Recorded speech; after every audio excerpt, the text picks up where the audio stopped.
کہ پورے قبیلے کو سامان زندگی مل رہا تھا، جبکہ صرف ایک عورت اور اس کے بیٹے کی ذمہ داری ان پر عائد ہو رہی تھی۔ انہوں نے فوراً حامی بھر لی اور وہاں رہائش اختیار کر لی۔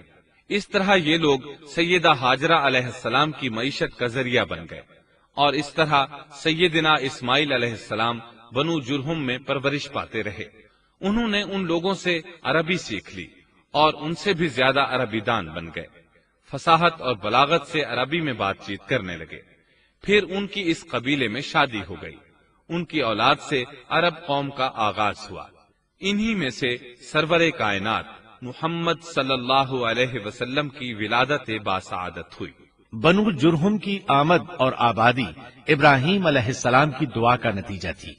جب انہوں نے اپنی بیوی اور بچے یعنی دو کمزور انسانوں کو اس ویران جگہ چھوڑا تھا تو یہ دعا مانگی تھی، ربنا انی اسکنت من ذریتی بواد غیر ذی زرع عند بیتک المحرم۔ اے ہمارے پروردگار، میں نے اپنی کچھ اولاد اس بے آباد جنگل میں تیرے حرمت والے گھر کے پاس بسائی ہے۔ یہاں یہ سوال پیدا ہوتا ہے کہ کیا اس وقت بیت اللہ کی تعمیر ہو چکی تھی؟ درست بات یہ ہے کہ اس وقت خانہ کعبہ کی تعمیر نہیں ہوئی تھی۔ پھر سوال پیدا ہوتا ہے کہ کیا ابراہیم علیہ السلام کے زمانے سے پہلے اس کی تعمیر ہو چکی تھی یا صرف جگہ ہی معروف تھی؟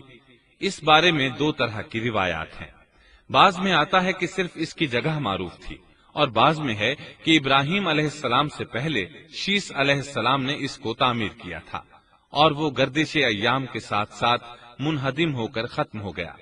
لیکن بہرحال اس کی جگہ معلوم تھی اور وہی پہلا گھر تھا، جیسا کہ اللہ نے خبر دی ہے۔ ان اول بیت وضع للناس للذی ببکۃ مبارکا وہدی للعالمین۔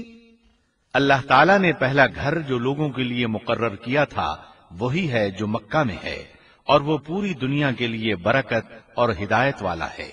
ابراہیم علیہ السلام نے اللہ تعالیٰ سے یہ دعا مانگی تھی، ربنا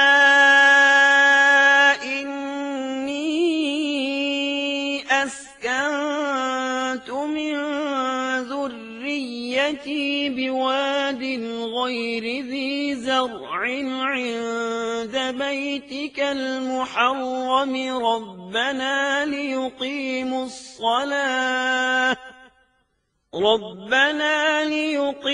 الصلاة فاجعل أفئدة من الناس تهوي إليهم وارزقهم من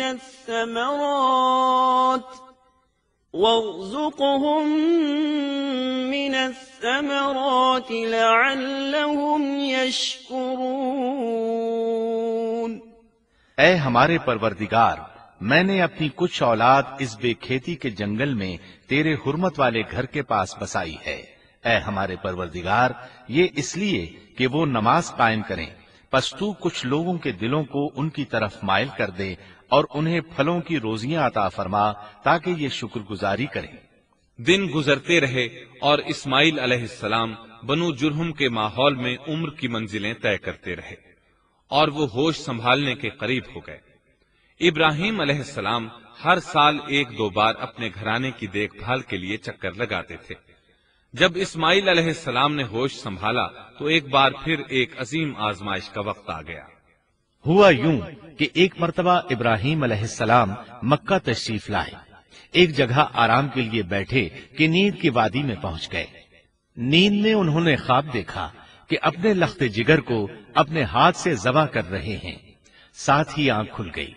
ابراہیم علیہ السلام جانتے تھے کہ انبیاء کرام کے خواب حقیقت ہوتے ہیں، اللہ کی طرف سے وحی ہوتے ہیں، اور شیطان کسی صورت ان کے خواب میں نہیں آ سکتا۔ لہذا انہوں نے اس خواب کے مطابق عمل کرنے کا پختہ ارادہ کر لیا، کسی قسم کی پریشانی کا شکار نہ ہوئے۔ اللہ رب العزت نے اس عظیم اور تعجب خیز واقعے کا قرآن مجید میں ذکر کرتے ہوئے فرمایا، وقال إني ذاهب إلى ربي سيهدين رب هب لي من الصالحين فبشرناه بغلام حليم فلما بلغ معه السعي قال يا بني إني أرى في المنام أني أذبحك فانظر ماذا ترى۔ اور ابراہیم نے کہا، میں تو ہجرت کر کے اپنے پروردگار کی طرف جانے والا ہوں، وہ ضرور میری رہنمائی کرے گا۔ اے میرے رب، مجھے نیک بخت اولاد عطا فرما۔ تو ہم نے ایک بردبار بچے کی بشارت دی۔ پھر جب بچہ اتنی عمر کو پہنچا کہ اس کے ساتھ چلنے پھرنے لگا تو ابراہیم نے کہا، میرے پیارے بیٹے، میں نے خواب دیکھا ہے کہ میں تجھے ذبح کر رہا ہوں، اب تو بتا تیری کیا رائے ہے؟ سبحان اللہ، انہوں نے جواب میں فرمایا، یا ابت افعل ما تؤمر۔ اے ابا جان، آپ کو جو حکم ملا ہے کر گزریے۔ یہ نہیں کہا کہ مجھے تو حکم نہیں ہوا، بلکہ فوراً سر تسلیم خم کر دیا، اس لیے کہ وہ جانتے تھے انبیاء کا خواب حقیقت پر مبنی ہوتا ہے، اللہ کی وحی ہوتا ہے، اس لیے بالکل پریشانی ظاہر نہ کی، یہ تک نہ پوچھا مجھے کیوں ذبح کر رہے ہیں یا میرا کیا جرم ہے یا آپ کے پاس کون سا صریح حکم آیا ہے۔ انہوں نے ایسی کوئی بات نہ کہی۔ اللہ کی فرما برداری اسی کو کہتے ہیں۔ چنانچہ اپنے باپ سے کہا، یا ابت افعل ما تؤمر ستجدنی ان شاء اللہ من الصابرین۔ اے ابا جان، آپ کو جو حکم ہوا ہے اس کو کر گزریے، انشاءاللہ آپ مجھے صبر کرنے والوں میں پائیں گے۔ علماء کرام فرماتے ہیں اس جملے سے ان کا انتہائی ادب اور احترام شامل ہے، اور اس میں زبردست توکل موجود ہے۔ یہ نہیں کہا کہ آپ مجھے صبر کرنے والوں میں سے پائیں گے، بلکہ آپ نے اللہ کی مشیت کو جملے میں شامل کیا اور فرمایا، انشاءاللہ آپ مجھے صبر کرنے والوں میں سے پائیں گے۔ ہر چیز کا تعلق اللہ سے قائم کرے، جیسا کہ اللہ تعالیٰ فرماتے ہیں، وَلَا تَقُولَنَّ لِشَيْءٍ إِنِّي فَاعِلٌ ذَلِكَ غَدًا إِلَّا أَن يَشَاءَ اللَّهُ۔ اور ہرگز کسی کام پر یوں نہ کہنا کہ میں اسے کل کروں گا، مگر ساتھ ہی انشاءاللہ کہہ لینا۔ اپنی زبان کو اللہ کے ذکر سے سجا کر رکھو اور ہمیشہ اپنے معاملات کو اللہ کی طرف لوٹاؤ۔ بہرحال باپ بیٹا دونوں ہی مصمم ارادے کے ساتھ اللہ کا حکم پورا کرنے کے لیے پیش ہو گئے۔ اسماعیل علیہ السلام نے اپنے والد محترم سیدنا ابراہیم علیہ السلام سے کہا، جب آپ مجھے ذبح کرنے لگیں تو میری پیشانی کو زمین پر رکھ دیجیے گا تاکہ آپ کو میرا چہرہ نظر نہ آئے اور کہیں آپ کے ہاتھ رک نہ جائیں، چہرہ دیکھ کر آپ پر شفقت پدری غالب نہ آ جائے۔ اب ابراہیم علیہ السلام نے بیٹے کی پیشانی پکڑ کر زمین پر لٹا دیا، جیسا کہ اللہ تعالیٰ نے فرمایا، فَلَمَّا أَسْلَمَا وَتَلَّهُ لِلْجَبِينِ۔ جب دونوں مطیع ہو گئے اور ابراہیم نے اسے پیشانی کے بل لٹا دیا۔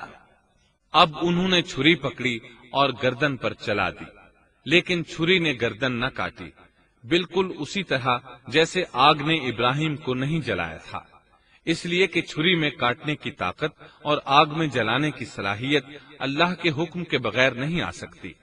اللہ نے دونوں سے یہ طاقتیں سلب کر لی۔ اب ابراہیم زور لگا رہے ہیں، ادھر اسماعیل علیہ السلام کہہ رہے ہیں، ابا جان جلدی کیجیے، چھری چلائیے۔ اللہ تعالیٰ نے اس واقعے کا ذکر یوں فرمایا ہے، فَلَمَّا فأسلما وتله للجبين جب وہ دونوں مطیع ہو گئے اور ابراہیم نے اسے پیشانی کے بل لٹا دیا۔ اس مطیع ہونے سے مراد اللہ کے حکم کو نافذ کرنا ہے۔ اب ظاہر ہے مطیع تو وہ پہلے بھی تھے، لیکن یہاں اسلما یعنی مطیع ہونے سے مراد کامل اسلام ہے۔ نہایت واضح اور حقیقی اسلام مراد ہے، اس لیے کہ کامل اسلام وہی ہوتا ہے جس میں بغیر کسی تردد اور توقف کے اللہ کے امر اور نہی کی تصدیق کی جائے۔ یہ تھا حقیقی اسلام۔ ہاں تو چھری چلتی رہی، گلا نہ کٹا، اس لیے کہ امتحان اور آزمائش کی تکمیل ہو چکی تھی۔ یہ بات ثابت ہو چکی تھی کہ اللہ کا حکم نافذ کرنے میں دونوں پوری طرح کوشاں ہیں۔ اللہ تعالیٰ بھی فرما برداری ہی کا صلہ عطا فرماتے ہیں۔ چنانچہ آواز آئی، قد صدقت الرؤيا إنا كذلك نجزي المحسنين إن هذا لهو البلاء المبين ہم نے اسے پکارا، اے ابراہیم تو نے خواب کو سچ کر دکھایا، یقیناً ہم اسی طرح نیکوکاروں کو جزا دیا کرتے ہیں۔ یقیناً یہ ایک کھلی آزمائش تھی۔ تاریخ کا ایک عظیم ترین امتحان اور کڑی آزمائش دنیا کو آج بھی حیرت میں ڈال دیتی ہے۔ کون ہے جو بیٹے کو ذبح کرنے پر تیار ہو جائے، خاص طور پر اس صورت میں جب اولاد بھی اکلوتی ہو، جس کی وجہ سے 86 سال کے بعد آنگن میں بہار آئی ہو۔ پھر اس کی قربانی کا بھی واضح حکم نہیں دیا گیا تھا، اشارتاً خواب میں رہنمائی کی گئی تھی۔ آپ کہہ سکتے تھے یہ قتل اور سنگین جرم ہے، کہہ سکتے تھے اپنے بیٹے کو کس جرم میں قتل کروں، لیکن آپ نے بغیر کسی تعامل کے سر تسلیم خم کر دیا اور اس عظیم امتحان میں کامیاب ہوئے۔ اللہ فرماتے ہیں، وَإِبْرَاهِيمَ الَّذِي وَفَّى اور ابراہیم وہ ہیں جنہوں نے وفاداری کی۔ اس آیت میں یہ نہیں بتایا گیا کہ کس چیز میں وفاداری کی، اس لیے کہ وہ تو ہر معاملے میں مکمل طور پر وفاداری کا مظاہرہ کر چکے تھے۔ آگ میں ڈالے جانے والا معاملہ، بیوی اور بچے کو لق و دق میدان میں چھوڑ آنے کا معاملہ، پھر ذبح کا امتحان، تعمیر بیت اللہ کی مشقت، غرض ہر معاملے میں وفادار تھے، حتیٰ کہ اپنا مال اللہ کے راستے میں خرچ کرنے میں اس قدر وفادار کہ ابو زیفان کے لقب سے مشہور ہو گئے۔ اس کا معنی ہے مہمان نواز۔ کسی مہمان کو دسترخوان پر اپنے ساتھ بٹھائے بغیر ایک لقمہ نہیں کھاتے تھے، باہر نکلتے مہمان تلاش کرتے، پھر اس کے ساتھ مل کر کھانا کھاتے۔ مہمان نہ ملتا تو سخت غمگین ہو جاتے۔ اس طرح انہوں نے اللہ کے ہر حکم کی پاسداری کی۔ ذبح والے اس امتحان کا اللہ نے انہیں کیا صلہ دیا؟ اللہ فرماتے ہیں، وَفَدَيْنَاهُ بِذِبْحٍ عَظِيمٍ ہم نے اسے عظیم ذبیحے کا بدلہ عطا کیا۔ ہاں تو ہم بتا رہے تھے چھری نے گلا نہ کاٹا۔ ایسے میں ابراہیم علیہ السلام نے ایک آواز سنی۔ آواز پیچھے سے آئی تھی۔ انہوں نے مڑ کر دیکھا، جبریل علیہ السلام نظر آئے۔ وہ آسمان سے ایک مینڈھا لے کر آئے تھے، دنیا کے مینڈھوں میں سے نہیں بلکہ جنت کا مینڈھا لائے تھے۔ سیدنا عبداللہ بن عباس رضی اللہ عنہما سے روایت ہے کہ وہ مینڈھا جنت میں 40 سال تک چرتا رہا۔ سفید رنگ، کشادہ آنکھوں، خوبصورت سینگوں والا حسین و جمیل مینڈھا تھا۔ بہرحال یہ ابراہیم علیہ السلام کی وفاداری کا بدلہ تھا جو اسماعیل علیہ السلام کے فدیے میں دیا گیا، اور پوری امت مسلمہ کے لیے حکم ہو گیا کہ اللہ کی رضا کے لیے قربانی اور ہدی پیش کرتے رہیں۔ کعبے کے پاس حرم الہی میں ہر سال یہ سنت ادا کی جاتی ہے، اور ان کے ساتھ ساتھ پوری زمین کے تمام خطوں پر بسنے والے مسلمان بھی اس عظیم فرمانبرداری کی علامت کے طور پر قربانیاں پیش کرتے ہیں۔ مینڈھے کے ذکر کا مطلب یہ ہے کہ ہم سنت ابراہیمی پر گامزن ہو جائیں۔ یہ مینڈھا ہمیں اللہ کے لیے قربانی کا سبق دیتا ہے۔ ہمیں چاہیے سنت ابراہیمی کی اقتدا کرتے ہوئے ہم اپنی جانوں، اپنی اولاد اور اپنے مالوں کو اللہ کی راہ میں قربان کرنے کے لیے تیار ہو جائیں۔ اللہ تعالیٰ فرماتے ہیں، وَفَدَيْنَاهُ بِذِبْحٍ عَظِيمٍ وَتَرَكْنَا عَلَيْهِ فِي الْآخِرِينَ سَلَامٌ عَلَى إِبْرَاهِيمَ كَذَلِكَ نَجْزِي الْمُحْسِنِينَ إِنَّهُ مِنْ عِبَادِنَا الْمُؤْمِنِينَ۔ اور ہم نے اسے عظیم ذبیحہ عطا کیا اور ہم نے اس کا پچھلوں میں ذکر خیر چھوڑا، سلامتی ہو ابراہیم پر، اسی طرح ہی ہم نیکوکاروں کو جزا دیتے ہیں، یقیناً وہ ہمارے مخلص بندوں میں سے تھا۔